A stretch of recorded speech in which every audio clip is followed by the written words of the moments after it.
अस्सलाम वालेकुम। उम्मीद करता हूँ आप सब लोग खैरियत से होंगे। आज मेरा पेपर हुआ था CS 504 का। 24 तारीख है, स्प्रिंग 2022, 4 बजे का पेपर है। एक तो मैं आपके साथ ये पेपर शेयर करूँगा और क्वेश्चन कहाँ कहाँ से आए थे, कौन कौन से पेज नंबर पे आए और जो इंपॉर्टेंट क्वेश्चन होंगे इस बुक के वो भी मैं आपके साथ शेयर करूँगा। सॉफ्टवेयर इंजीनियरिंग 1 के CS 504। तो सबसे पहले मुझे जो MCQs थे वो तकरीबन 3-4 ही मैंने लिखे थे। एक CRUD था, डू नॉट इंक्लूड, कौन सा इंक्लूड नहीं होता। 4 ऑप्शन दिए हुए थे, उनमें क्रिएट, अपडेट, रीड ये 3 थे और 7 फ्लो था। तो फ्लो इसमें नहीं होता। क्रिएट के जो ऑपरेशन है वो ये वाले होते हैं 4। ये आप लोग हैंडआउट से भी देख सकते हैं।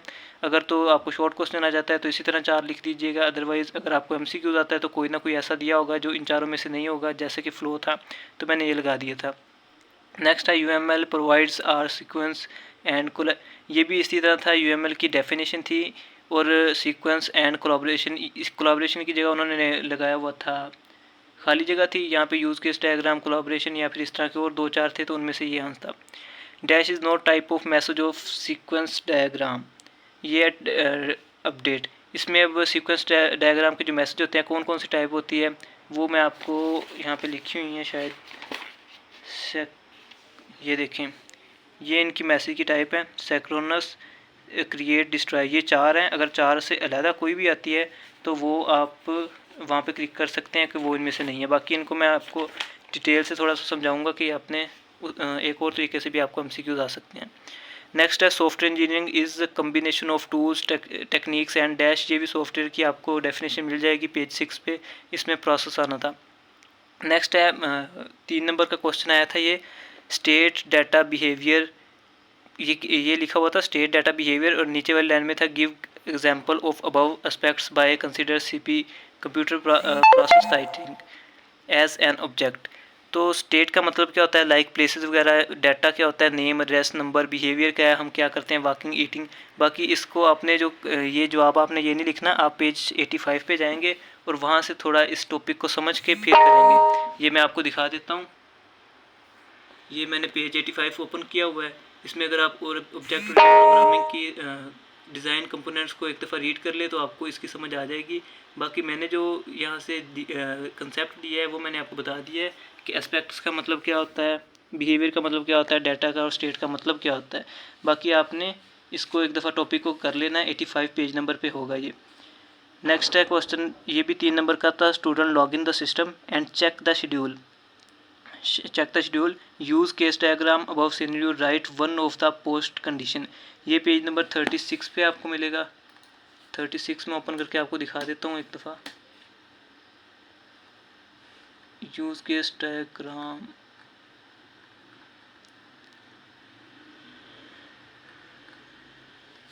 ये देखें, ये वाला टॉपिक है आपके पास, एलैबोरेटेड यूज केसेस। ये आप अगर पढ़ लें इसको तो इसके अंदर से आपका ये वाला क्वेश्चन भी हल हो जाएगा।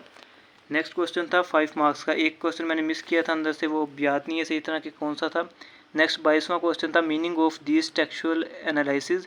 वो प्रॉपर नाउन दिया हुआ था, इन्होंने इम्प्रॉपर नाउन दिया था, बीइंग वर्ब दिया था और हैविंग वर्ब दिया था। इसको टेक्सचुअल एनालिसिस करना था कि क्या चीज़ें होती हैं।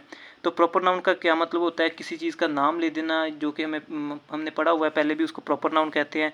इम्प्रॉपर नाउन क्या है, टीचर, बुक, स्टूडेंट, इस तरह की कोई भी चीज़ इम्प्रॉपर नाउन में आती है।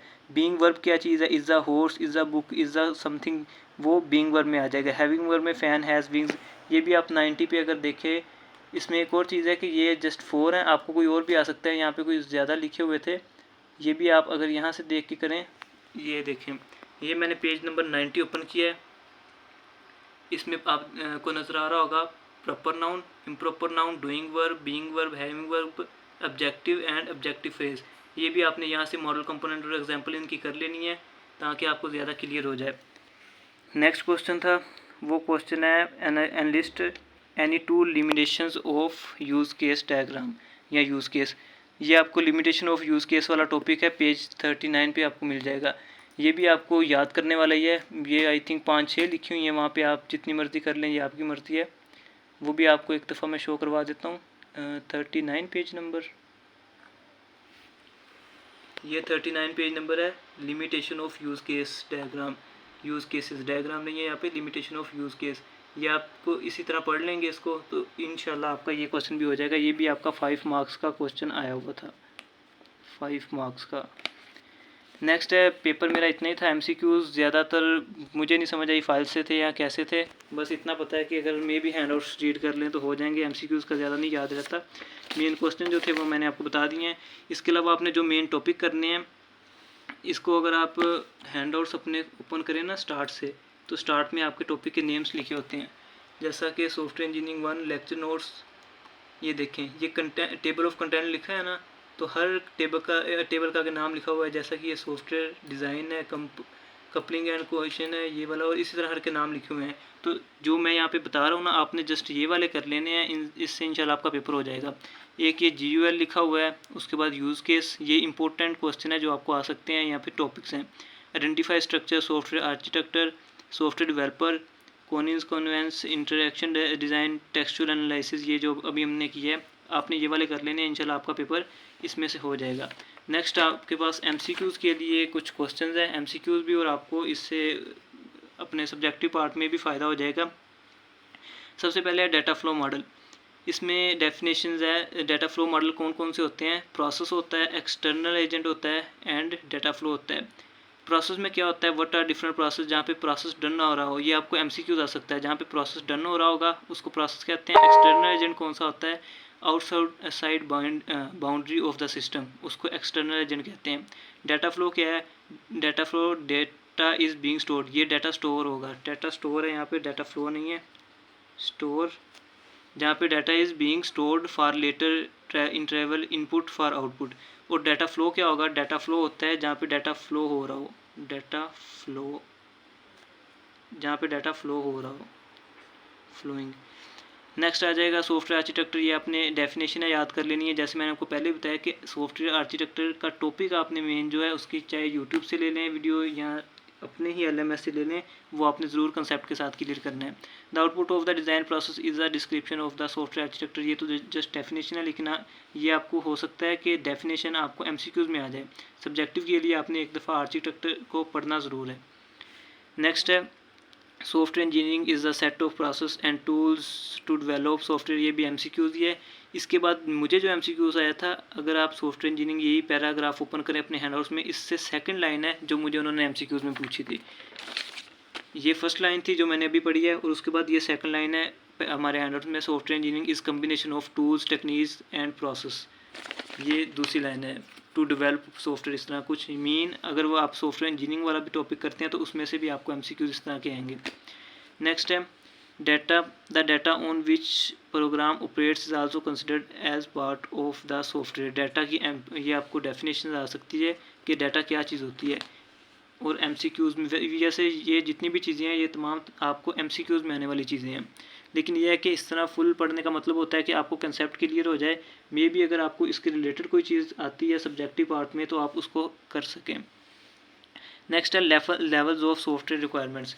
सॉफ्टवेयर की रिक्वायरमेंट्स होती हैं, उसके लेवल कितने होते हैं, 4 लेवल होते हैं। ये आपको MCQs भी आ सकता है, मे बी लॉन्ग क्वेश्चन में भी पूछ लिया जाए। अब 4 लेवल्स कौन से होते हैं, एक होता है बिजनेस रिक्वायरमेंट्स, दूसरा होता है user requirements, functional, non functional. Then उनको डिफाइन किया हुआ है थोड़ा थोड़ा, use to document main system feature. और जो यूज़र है, यूज़र रिक्वायरमेंट्स वो होती हैं जो यूज़र से हम पूछ के लिखते हैं, मतलब कि यूज़र क्या चाहता है कि क्या बनाना है। उसके बाद होता है function requirement, the next level of details come in the form called functional. Non-functional as document that describe all the service provided by the system along with the contains. ये भी आपने as it is इसको याद कर लेना है, बल्कि समझ लेना है, समझ के करना है जो भी। नेक्स्ट है ऑब्जेक्ट ओरिएंटेड डिज़ाइन। अब ऑब्जेक्ट ओरिएंटेड डिज़ाइन यहाँ पे 2-3 MCQs भी बनेंगे, जैसा कि object oriented transforms the analysis model into design model that serves as a blueprint. ये ब्लूप्रिंट वाला आपको MCQs बहुत ज़्यादा आता है फॉर सॉफ्टवेयर कंस्ट्रक्शन। एक तो ये हो गया, उसके बाद इसकी टाइप्स कितनी हैं और मोड्स कितने हैं। इसके मोड्स 2 होते हैं, ये लिखा हुआ है 2 मोड्स। 2 मोड्स कौन से होते हैं, एनालिसिस मॉडल होता है और डिज़ाइन मॉडल होता है। उसके बाद है 4 लेयर होती हैं, इसकी लेयर याद रखना 4 होती हैं, मॉडल 2 होते हैं, मोड्स 2 होते हैं। लेयर कौन सी है, सब system, class and object, message layer, responsibility layer. अब आपको ये भी MCQs आ सकता है कि जैसा कि आपको ये तीनों लेयर दी गई हों, एक आदि कोई और दे दी गई हो और आपसे पूछा जाए कि ये इनमें से कौन सी लेयर नहीं है, तो वो आप इस तरह, ये MCQs आपको इस तरीके से भी आ सकता है।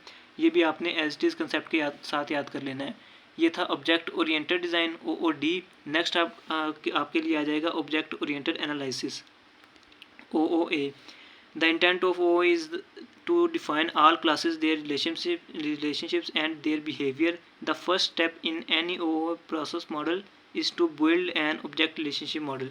ये आपको MCQs यही लाइन आएगी, अगर आई तो उसके बाद नेक्स्ट इसमें भी इसी तरह है कि the number of task must occur static, इसमें दो होते हैं, स्टैटिक मॉडल होता है और डायनामिक मॉडल होता है।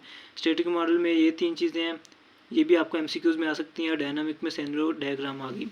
अब ये अब आपके लिए MCQs में भी बहुत इंपॉर्टेंट चीज़ है। यहाँ पे जस्ट एक लाइन लिखी हुई है, लेकिन ये मैंने आपको बताया था कि इंपॉर्टेंट टॉपिक है, ये आपने जाके हैंडआउट से या फिर LMS से या फिर यूट्यूब से जहाँ से मर्जी आपने इस टॉपिक को ज़रूर करना है। Cohesion and coupling. A better design has a objective achieve high cohesion and low coupling. ये आपने फुल भी करना है, ये तो आपको MCQs में एक लाइन आ सकती है, लेकिन आपने इसको फुल भी हैंडआउट से या जहाँ से भी इस इम्पोर्टेंट टॉपिक को करना है। नेक्स्ट है सीक्वेंस डायग्राम। सीक्वेंस डायग्राम ये यहाँ जितने भी मैं आपको यहाँ पे इंपॉर्टेंट समझा रहा हूँ, एक तो मैंने आपको लहदा बता दी है जो आपने खुद करने हैं। यहाँ पे मैंने आपको जितने भी बताए हैं, इनमें से मेरे ख्याल में ये सबसे इम्पोर्टेंट चीज़ है जो आपको ज़रूरी है कि पूछी जाएगी उसमें, आपके सिलेबस में, आपके सब्जेक्टिव पार्ट में आपको पूछी जा सकती है। Sequence diagram provides a time-based view and collaboration diagrams which provide an organization-based view of the system dynamic। अब इसमें क्या है कि सिस्टम सीक्वेंस डायग्राम बनाते कैसे हैं। ये एक यूज़र होता है, एक ऑब्जेक्ट होता है, ये दूसरा ऑब्जेक्ट होता है। अब इस ऑब्जेक्ट को आपको कोई भी नाम दे सकते हैं, क्योंकि इस ऑब्जेक्ट ने इससे रब्ता करना है, तो एक ऑब्जेक्ट ये होगा, दूसरा ऑब्जेक्ट ये होगा। इसको एक्टिवेशन पार्ट कहते हैं, एक्टिवेशन बॉक्स कहते हैं, इसको भी और इसको भी। नेक्स्ट इसकी एक लाइन है डॉटेड लाइन। अब ये डॉटेड लाइन का MCQs आता है कि इसमें जो सीक्वेंस डायग्राम में जो डॉटेड लाइन होती है उसको क्या कहते हैं, उसको कहते हैं लाइफ लाइन। इसकी भी एक डॉटेड लाइन है, इसकी भी एक डॉटेड लाइन है, इनको लाइफ लाइन कहते हैं। और उसके बाद जब मैसेज जाता है तो वो इस डॉटेड लाइन से इस डॉटेड लाइन में जाता है, और इस वक्त एक और लाइन बनती है जो डॉटेड नहीं है, जो हाई लाइन कहेंगे या फुल लाइन कहेंगे, उसको क्या कहते हैं, मैसेज लाइन। ये इधर जाएगा मैसेज, फिर इधर आएगा, तो ये अलग आ जाता है। अगर सीक्वेंस डायग्राम को भी आप हैंडआउट से देखें, यहाँ पे तो मैंने एक सिंपल डायग्राम बनाई हुई है, उसमें आपको मे भी आगे भी लेके चलेंगे, मतलब और अगर आप समझना चाहें, आपके पास टाइम है तो ये भी आप हैंडआउट से या LMS से इसको और एक्सपेंड कर सकते हैं। नेक्स्ट है सॉफ्टवेयर इंजीनियरिंग फ्रेमवर्क। फ्रेमवर्क में क्या है, कंपोनेंट्स हैं इसके 4, quality focus, process, method, tools. Diagram में अगर समझाया जाए तो मेथड, प्रोसेस, क्वालिटी फोकस और टूल्स इधर आ जाते हैं। टास्क सेट ये भी आपने ये वैसे MCQs में आने वाली चीज़ है कि सॉफ्टवेयर इंजीनियर में फ्रेमवर्क में कौन कौन से कंपोनेंट्स होते हैं। इसमें भी ये इस तरह के क्वेश्चन CS 504 में काफ़ी आते हैं कि वो आपको 3 ऐसी चीज़ें देगा जो इसकी चीज़ें हैं, जैसा कि वो फ्रेमवर्क का पूछ लेगा और आपको ये 3 ऑप्शन दे देगा, और चौथा कोई और दे देगा और पूछेगा कौन सा इनमें से नहीं है। तो वो अपने इस तरह MCQs करने होते हैं। मुझे भी इस तरह के 2-3 आए थे, जिनमें से 2 मैंने आई थिंक आपको बताए भी हैं शुरू में। नेक्स्ट है मैसेज। ये मैसेज वाला पार्ट मैंने आपको बताया था, आई थिंक समझाया है पिछले में मुझे एक MCQs आया था। खैर आपसे पूछा जा सकता है सैक्रोनस की सिंबल क्या होता है। सिंबल कह रहे हैं जो भी एक लाइन और उसके आगे जो तीर का निशान बना हुआ है वो फुल बना हुआ है, तो ये सैक्रोनस है। और ये एसाइक्रोनस में क्या होता है, उसमें जस्ट ऊपर वाला होता है, मतलब ऐसे होती है, जस्ट इस तरह होगा और ये लाइन होगी। और क्रिएट कौन सा है, क्रिएट करने के लिए एक फुल लाइन होगी, उसके ऊपर क्रिएट और उसके दोनों तरफ इस तरह लगे होंगे। और डिस्ट्रॉय के लिए कौन सा होगा, इसी तरह, और दरम्यान में डिस्ट्रॉय लिखा होगा। अब एक तो MCQs आपको इस तरह से भी आ सकता है कि क्रिएट के लिए कौन सी चीज़ यूज़ होती है, या फिर ये चीज़ किस काम के लिए यूज़ होती है, या फिर सैक्रोनस के लिए कौन सी यूज़ होती है, या फिर ये चीज़ किस काम के लिए यूज़ होती है। सेकंड जो मुझे MCQs आया था वो आई थिंक था वो आया था, उन्होंने आई थिंक इन चारों के नाम नहीं दिए थे, इन तीनों के नाम दिए थे और चौथी कोई और चीज़ दे दी थी कि इनमें से कौन सा मैसेज नहीं है यूज़ केस डायग्राम का। तो इस तरह भी आपको MCQs आ सकते हैं। नेक्स्ट है software when we write a program for computer के लिए हम कोई भी प्रोग्राम लिखते हैं and then we named it, उसको नाम दे देते हैं एज अ सॉफ्टवेयर का। नेक्स्ट है, ये भी सॉफ्टवेयर की डेफिनेशन है, MCQs के तौर पर आ सकती है आपको। जितनी भी डेफिनेशन है, मेरा नहीं ख्याल के CS के एग्ज़ाम्स में as a subjective part 3 number की या 5 नंबर की कोई डेफिनेशन आती है। ये डेफिनेशंस आपको MCQs के अंदर पूछ ली जाती हैं। ऑब्जेक्ट और classes is classified on the basis of the following data behaviour, data driven, behaviour driven, responsibility driven. ये वही चीज़ है, हमें जो लॉन्ग क्वेश्चन भी आ चुका है लेकिन वो थोड़ा सा इससे डिफरेंस था। उसमें था डाटा बिहेवियर एंड स्टेट, उसमें स्टेट डाटा बिहेवियर था। ये तकरीबन सेम चीज़ें हो जाती हैं क्योंकि बिहेवियर में चीज़ें तो वही आती हैं। ऑब्जेक्ट और क्लास का मैंने आपको बताया था कि वीआईपी इम्पोर्टेंट टॉपिक है, ये आपने ज़रूर करना है एमसीक्यू। वहाँ से पेज नंबर भी मैंने आपको बताया था, शायद इसका पेज नंबर 85 था। ये आपने ज़रूरी है कि ऑब्जेक्ट और क्लास वाला इंपॉर्टेंट क्वेश्चन करना है। और जस्ट इतना नहीं, ये मैंने आपको पहले भी बताया कि यहाँ पे जो मैं चीज़ें आपको करवा रहा हूँ ये बहुत ही छोटी, मतलब 2-2 लाइनें की जस्ट फॉर एमसीक्यूज़ हैं, लेकिन आपने इसको एलएमएस से, यूट्यूब से या हैंड आउट से, जहाँ से मर्जी आपने इसको एक्सपेंड करके करना है एक दफ़ा। नेक्स्ट है यूज़ केस मॉडल और diagram. It is an iterative activity it two components. ये भी आप इसी तरह पढ़ सकते हैं। बाकी यूज़ केस डायग्राम आपको करने की इतनी ज़रूरत नहीं है, मतलब आप एमसीक्यूज़ में लें तो आपसे ये तीनों चीज़ों के अलावा कुछ और पूछा जा सकता है। बाकी अगर यूज़ केस मॉडल और डायग्राम को आपने देखना है तो वो भी हैंड आउट से जाके देखेंगे, मतलब एक दफ़ा पढ़ लें ताकि इस तरह का कोई क्वेश्चन आए तो आप लिख सकें उसको। सॉफ्टवेयर मेंटेनेंस, सॉफ्टवेयर मेंटेनेंस में कौन कौन सी चीज़ आती है? डीबगिंग करते रहना, मतलब सॉफ्टवेयर को अब उसमें बग आते रहते हैं तो उसको डीबग करते रहना। एडिंग न्यू फीचर्स, उसमें फीचर्स